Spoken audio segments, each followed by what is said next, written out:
इस platform channel पर आप सभी का स्वागत है GK GS top 50 most important question extra fact व ट्रिक के साथ। आज की क्लास में मैं आपको सबसे पहले सभी जलप्रपात 1 मिनट में आपको हमेशा के लिए याद करा दूंगा, याद भी करने की आवश्यकता नहीं होने की आपको। इसके बाद शोक उपनाम से लगभग 7 से 8 क्वेश्चन बनते हैं, कंप्लीट 7-8 क्वेश्चन कर लेना, एक क्वेश्चन एग्जाम में देखने को 100% आपको मिल जाएगा। इसके बाद मैं आपको कराऊंगा जितनी विज्ञान की प्रमुख शाखाएं हैं जो अध्ययन करने वाले क्वेश्चन बनते हैं, लगभग टॉप 10 कवर कराऊंगा, वो भी ट्रिक के साथ। सिर्फ आपको कंप्लीट क्लास देखनी है। ये क्लास आपकी सभी आगामी एग्जाम के लिए मोस्ट इंपोर्टेंट है। यदि आप भी चाहते हैं कि जीके जीएस का क्वेश्चन आपका एग्जाम में गलत नहीं हो, तो जैसे मैं आपको कवर कराऊंगा, जैसे मैं आपको याद करने का तरीका बताऊंगा, ऐसे ही आपको याद करने हैं। यदि आपकी जीके जीएस की तैयारी बेहतर है तो आपका आज की क्लास में फर्स्ट डिवीजन होगा, नए नए क्वेश्चन देखने को मिलने वाले हैं। क्लास स्टार्ट करते हैं। Question number first, tricky approach से याद करना सीखिएगा सभी स्टूडेंट। धुआंधार जलप्रपात किस नदी पर है? सोचने की भी आवश्यकता नहीं पड़ने की।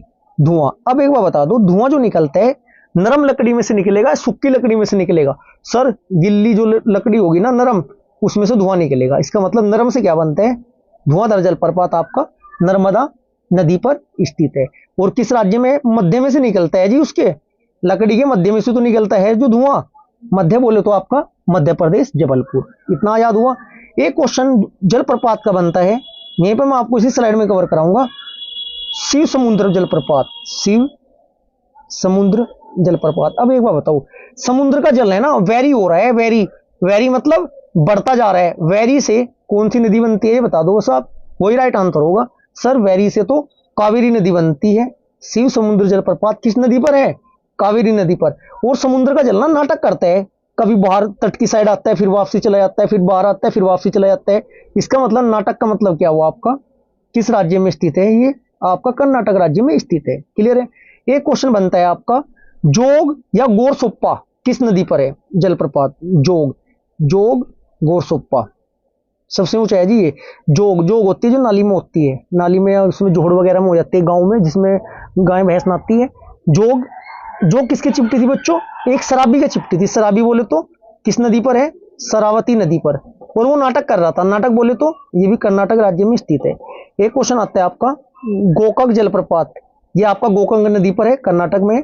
मोस्ट इंपोर्टेंट क्वेश्चन आते हैं हुंड्रू जलप्रपात का। हुंड्रू जलप्रपात किस नदी पर है?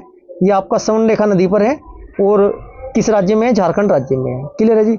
Next question, question number 2। इसके साथ मैं आपको लगभग टॉप 7 क्वेश्चन कवर कराऊंगा। असम का शोक, याद करने का ट्रिकी अप्रोच, कभी जिंदगी में नहीं भूल सकते, दोबारा पढ़ने की भी आवश्यकता नहीं होने की। असम, असम को याद करना है ओसम। क्या याद करना है? ओसम। ओसम मतलब बहुत अच्छा।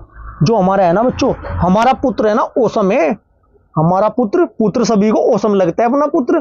पुत्र से किस नदी का नाम बनता है? ब्रह्मपुत्र। बताओ याद करने की आवश्यकता है क्या? इसका मतलब वो असम का शोक ब्रह्मपुत्र नदी को कहते हैं। क्लियर है। अब मैं बात करता हूं कोसी का। कोसी को क्या कहते हैं? कोसी। यदि आप हार जाओगे ना, अपने आप को बहुत कोसोगे। यदि आपकी तैयारी बहुत जबरदस्त है और सिलेक्शन ना हो तो क्या करते हैं? अपने आप को ही तो कोसते हैं, यार मेरा एक क्वेश्चन शायद गलत ना होता, सिर्फ मैं उसको अच्छे से याद कर लेता। तो कोसते हैं ना। जब हारोगे तभी तो कोसोगे। इसका मतलब कोसी किसका शोक है बच्चों? बिहार का शोक। ये याद करने का तरीका होता है। अब बात करते हैं दामोदर। दामोदर, जो दामोदर है, दामोदर नदी कहां का शोक है?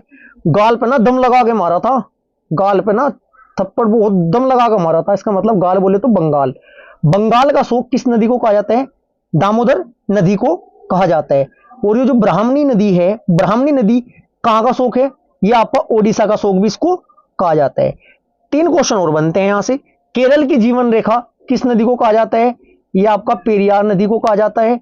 गोवा की जीवन रेखा मांडोवी नदी को कहा जाता है। सिक्किम की जीवन रेखा तीस्ता नदी को कहा जाता है। वर्धगंगा गोदावरी नदी को कहा जाता है। ठीक है जी। इतने क्वेश्चन बनते हैं सेकंड क्वेश्चन के। नेक्स्ट क्वेश्चन, क्वेश्चन नंबर 3 क्या कहता है? देखिएगा। पुरानी जलोढ़ मिट्टी को क्या कहा जाता है? पुरानी जलोढ़ मिट्टी को क्या कहा जाता है बच्चों? राइट आंसर होगा क्वेश्चन नंबर 3 का ऑप्शन नंबर बी, बांगर भी कहते हैं। क्वेश्चन नंबर 4, सोमपेन कहां की मूल जनजाति है? जनजाति का क्वेश्चन प्रत्येक एग्जाम में बनता है, मोस्ट इंपोर्टेंट टॉपिक है। राइट आंसर होगा ऑप्शन नंबर बी, निकोबार द्वीप। नेक्स्ट क्वेश्चन, क्वेश्चन नंबर 5, अंग जनजाति का निवास स्थान कहां है? क्वेश्चन नंबर 5 का राइट आंसर होगा ऑप्शन नंबर ए, छोटा Andaman. Next question, question number 6, झीलों का अध्ययन को क्या कहते हैं या क्या कहलाता है? झीलों का अध्ययन, ये अध्ययन करने की विज्ञान की प्रमुख शाखाएं हैं। यहाँ से प्रत्येक एग्जाम में टॉपिक में एक एक तो इस टॉपिक से क्वेश्चन बनते हैं, मोस्टली रेलवे के एग्जाम में तो बनते हैं। चलो मैं आपको मोस्ट इंपोर्टेंट क्वेश्चन कवर करा देता हूँ। सबसे पहले आपको पता होना चाहिए झीलों का अध्ययन क्या कहलाता है। राइट आंसर होगा ऑप्शन नंबर ए, लिम्नोलॉजी।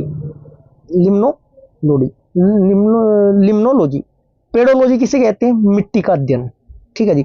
एक क्वेश्चन आता है एग्जाम में, बार बार रिपीट होने वाला क्वेश्चन है, ओडोंटोग्राफी क्या होता है जी? ओडोंटोग्राफी ये होता है दांतों का अध्ययन। एक क्वेश्चन आता है आपका एग्जाम में, क्वेश्चन पूछा जाता है कि माइकोलॉजी और फाइकोलॉजी इंपॉर्टेंट क्वेश्चन है। माइकोलॉजी किसका अध्ययन होता है बच्चों, और फाइकोलॉजी किसका होता है? दोनों ट्रिक से बताऊंगा मैं आपको।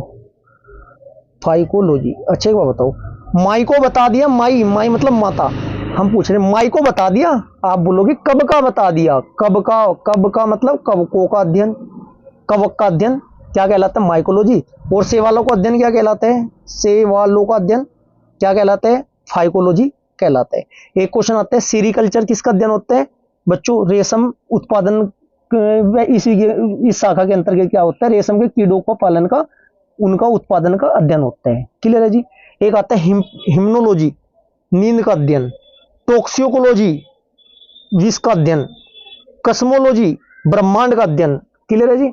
न्यूरोमेलॉजी, अंकों का अध्ययन। ठीक है। नेक्स्ट क्वेश्चन नंबर 7, कावेरी जल विवाद किन दो राज्यों के बीच स्थित है? क्वेश्चन नंबर 7 का राइट आंसर होगा ऑप्शन नंबर ए, कर्नाटक एवं तमिलनाडु। नेक्स्ट क्वेश्चन नंबर 8, मिट्टी का अध्ययन क्या कहलाता है? भाई मिट्टी में क्या लगाते हैं बच्चों? पेड़ लगाते हैं। पेड़ का मतलब pedology. Right answer option number C. Next question number 9, Kaveri नदी का उद्गम स्रोत क्या है? कावेरी नदी कहां से निकलती है बच्चों? राइट आंसर होगा आपका ऑप्शन नंबर बी, ब्रह्मगिरी की पहाड़ियों से। नेक्स्ट क्वेश्चन नंबर 10, शिव समुद्रम जलप्रपात किस राज्य में? मैं क्या बताया था आपको? शिव समुद्र का जल क्या कर रहा है? वेरी बोले तो नदी का नाम पूछता है एग्जाम में, तो क्या बोलोगे आप? राइट आंसर लगाओगे कावेरी। और समुद्र का जल क्या करता है? नाटक बोले तो स्टेट का नाम है कर्नाटक। ट्रिकी अप्रोच के साथ याद करो, पूरा टॉपिक कंप्लीट याद करो। प्लेलिस्ट में जाकर सभी आपके सब्जेक्टों की शॉर्ट वीडियो बनाई हुई है, वन लाइनर अप्रोच के साथ, एक बार देखिएगा, बहुत बेहतरीन जी की आपकी हो जाएगी। Right answer option number C, Karnataka. Next question number 11, Shiva Samudra जलप्रपात किस नदी पर है? देखो क्वेश्चन वही आया आपका, फिर दोबारा फिर रिपीट करके, पहले राज्य पूछा, अब नदी पूछ ली। समुद्र का जल वेरी हो रहा है, कावेरी नदी। नेक्स्ट क्वेश्चन नंबर 12, दक्षिण गंगा या वर्ध गंगा कहलाती है, कौन सी नदी कहलाती है? राइट आंसर होगा आपका ऑप्शन नंबर सी, गोदावरी नदी। नेक्स्ट क्वेश्चन नंबर 13, चट्टानों का अध्ययन क्या कहलाता है? क्वेश्चन नंबर 13 का आपका राइट आंसर हो जाएगा, चट्टानों का अध्ययन क्या कहलाता है? चट्टानों का अध्ययन कहलाता है बच्चों, देखो याद करने का तरीका था, पेडोलॉजी क्या था बच्चों? पेडोलॉजी था मिट्टी का अध्ययन। ठीक है। लिम्नोलॉजी, झीलों का अध्ययन। ठीक है जी। ये आपका चट्टानों का अध्ययन हो जाएगा, निमोलॉजी।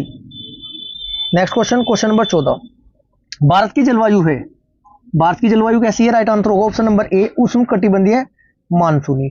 ऐसा होता है देखो, भूमध्य रेखा आपकी जीरो, भूमध्य रेखा विषुवत रेखा ये हुई आपकी 23.5 डिग्री ऊपर 23.5 डिग्री नीचे, मतलब क्या हुआ आपका? कर्क रेखा और मकर रेखा के मध्य जितनी भी आपकी लोकेशन आती है वो सारी क्या होती है? उष्ण कटिबंधीय मानसूनी जलवायु उनकी वहां की होती है। क्वेश्चन नंबर 15, रैगून मिट्टी के नाम से जाना जाता है, किसे जाना जाता है? क्वेश्चन नंबर 15 का राइट आंसर होगा ऑप्शन नंबर ए, काली मिट्टी।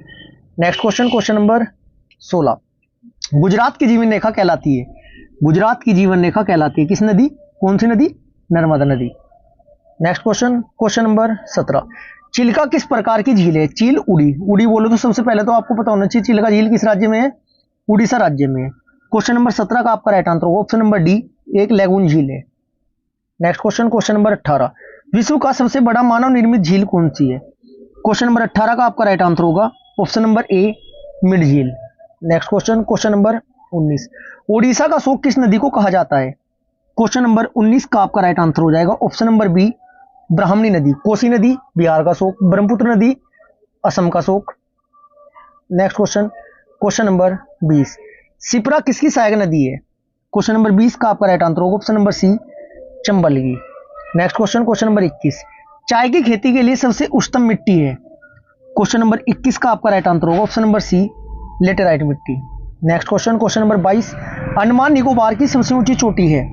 क्वेश्चन नंबर 22 का आपका राइट आंसर होगा option number B, sandal peak. Next question, question number 23, दक्षिण भारत की गंगा कहलाती है। क्वेश्चन नंबर 23 का आपका राइट आंसर होगा कावेरी नदी, ऑप्शन नंबर ए राइट आंसर। दक्षिण भारत की गंगा बच्चों कावेरी नदी नहीं, गोदावरी नदी कहलाती है। Right answer option number C होगा इसका। नेक्स्ट क्वेश्चन, क्वेश्चन नंबर 24, सर्वाधिक सीधी बहने वाली नदी कौन सी है। क्वेश्चन नंबर 24 का आपका राइट आंसर होगा ऑप्शन नंबर बी, नर्मदा नदी। नेक्स्ट क्वेश्चन, क्वेश्चन नंबर 25, लाल मिट्टी में किसकी अधिकता होती है। क्वेश्चन नंबर 25 का राइट आंसर होगा option number B, iron oxide. Next question, question number 26, Majuli नदी द्वीप किस नदी पर स्थित है। क्वेश्चन नंबर 26 का आपका राइट आंसर होगा ब्रह्मपुत्र नदी पर। नेक्स्ट क्वेश्चन, क्वेश्चन नंबर 27, पश्चिम की ओर बहने वाली नदी कौन सी है। क्वेश्चन नंबर 27 का आपका right answer option number D, A और B, Narmada Tapti.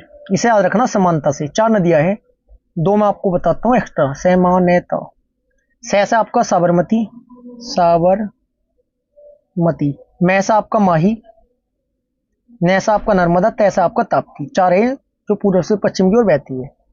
Next question, question number 28, Lakshadweep का निर्माण हुआ है। क्वेश्चन नंबर 28 का आपका राइट आंसर होगा ऑप्शन नंबर बी, परवाल से। नेक्स्ट क्वेश्चन, क्वेश्चन नंबर 29, काली मिट्टी का निर्माण किस चेन से, किस चट्टान के टूटने से होता है। क्वेश्चन नंबर 29 का आपका राइट आंसर होगा option number B, basalt. Next question, question number 30, कपास की खेती के लिए उत्तम मिट्टी है। क्वेश्चन नंबर 30 का आपका राइट आंसर होगा ऑप्शन नंबर ए, काली मिट्टी। Next question, question number 31, Bharat की सबसे बड़ी कृत्रिम झील कौन सी है। क्वेश्चन नंबर 31 का आपका राइट आंसर होगा option number C, Govind Ballabh Pant Sagar झील, option number C right answer. Question number 32, Pamban द्वीप किसके मध्य स्थित है। क्वेश्चन नंबर 32 का आपका राइट आंसर होगा ऑप्शन नंबर ए, भारत और Lanka. Next question, question number 33, किस द्वीप का नाम बदलकर अब्दुल कलाम द्वीप कर दिया गया।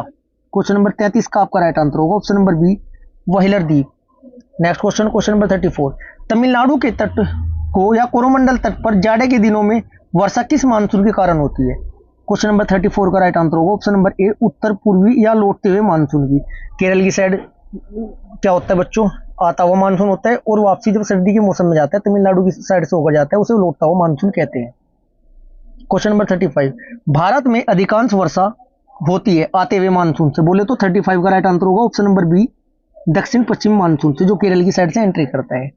Next question, question number 36, Lakshadweep के लोग कौन सी भाषा बोलते हैं। क्वेश्चन नंबर 36 का आपका राइट आंसर होगा option number C, Malayalam. Next question, question number 37, नवीन जलोढ़ मिट्टी को क्या कहा जाता है। क्वेश्चन नंबर 37 का राइट आंसर होगा ऑप्शन नंबर ए, खादर। नेक्स्ट क्वेश्चन, क्वेश्चन नंबर 39, दक्षिण भारत की सबसे लंबी नदी कौन सी है।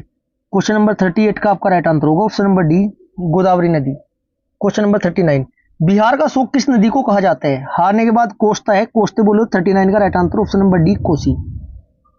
क्वेश्चन नंबर 40, रबी फसल की बुआई कब की जाती है। क्वेश्चन नंबर 40 का आपका राइट आंसर होगा ऑप्शन नंबर ए, अक्टूबर से नवंबर के मध्य। क्वेश्चन नंबर 41, खरीफ फसल कौन सी है, खराब मौसम में जो हो जाती है। क्वेश्चन नंबर 41 का राइट आंसर होगा option number C, option number C होगा मक्का। नेक्स्ट क्वेश्चन, क्वेश्चन नंबर 42, लक्षद्वीपों में द्वीपों की कुल संख्या कितनी है। क्वेश्चन नंबर 42 का आपका राइट आंसर होगा option number B, 36। Question number 43, खरीफ फसल की बुआई कब की जाती है। क्वेश्चन नंबर 43 का आपका राइट आंसर होगा ऑप्शन नंबर बी, जून जुलाई। नेक्स्ट क्वेश्चन, क्वेश्चन नंबर 44, रबी फसल कौन सी है। क्वेश्चन नंबर 44 का आपका राइट आंसर होगा ऑप्शन नंबर ए, गेहूं। क्वेश्चन नंबर 45, अंडमान निकोबार द्वीप निर्मित है। क्वेश्चन नंबर 45 का आपका राइट आंसर होगा ऑप्शन नंबर ए, ज्वालामुखी से। क्वेश्चन नंबर 46, राज्यसभा के सदस्यों का कार्यकाल कितने वर्षों का होता है। क्वेश्चन नंबर 46 का राइट आंसर होगा ऑप्शन नंबर 6 वर्ष। राज्यसभा सरला याद रखना है आपको, एक आर्टिकल मिल जाएगा यहां से आपको एग्जाम में। से संसद, रे से राज्यसभा, ले से लोकसभा। संसद 79 आर्टिकल नंबर, राज्यसभा 80, लोकसभा 81। लोकसभा का कार्यकाल होता है कितने वर्षों का, 5 वर्षों का। राज्यसभा का कार्यकाल होता है कितने का, 6 वर्षों का। राज्यसभा का सदस्य बनने के लिए उम्र होनी चाहिए 30 वर्ष, लोकसभा का सदस्य बनने के लिए उम्र होनी चाहिए 25 वर्ष। क्वेश्चन नंबर 47, भारत में संघ राज्य क्षेत्रों की संख्या कितनी है। क्वेश्चन नंबर 47 का राइट आंसर होगा option number D, 8। Question number 49, league of nation की स्थापना किस वर्ष हुई? क्वेश्चन नंबर 48 का आपका राइट आंसर होगा ऑप्शन नंबर बी 1920 में हुई। क्वेश्चन नंबर 49, भारत का प्रधानमंत्री बनने के लिए अपेक्षित न्यूनतम आयु लोकसभा का सदस्य होना चाहिए, डायरेक्ट याद रखो। क्वेश्चन नंबर 49 का राइट आंसर होगा ऑप्शन नंबर डी 25 वर्ष। आज की क्लास का हमारा अंतिम क्वेश्चन, मगध में स्वायत्त राज्य का स्थापना कौन था, संस्थापक कौन था? क्वेश्चन नंबर 50 का आपका राइट आंसर होगा ऑप्शन नंबर बी शहादत खां। ये आज की क्लास हमारी यहीं पर समाप्त होती है। क्लास अच्छी लगी तो वीडियो को लाइक करिए, शेयर करिए। यदि आपने अभी तक चैनल को सब्सक्राइब नहीं किया तो चैनल को सब्सक्राइब जरूर करिए। Thank you.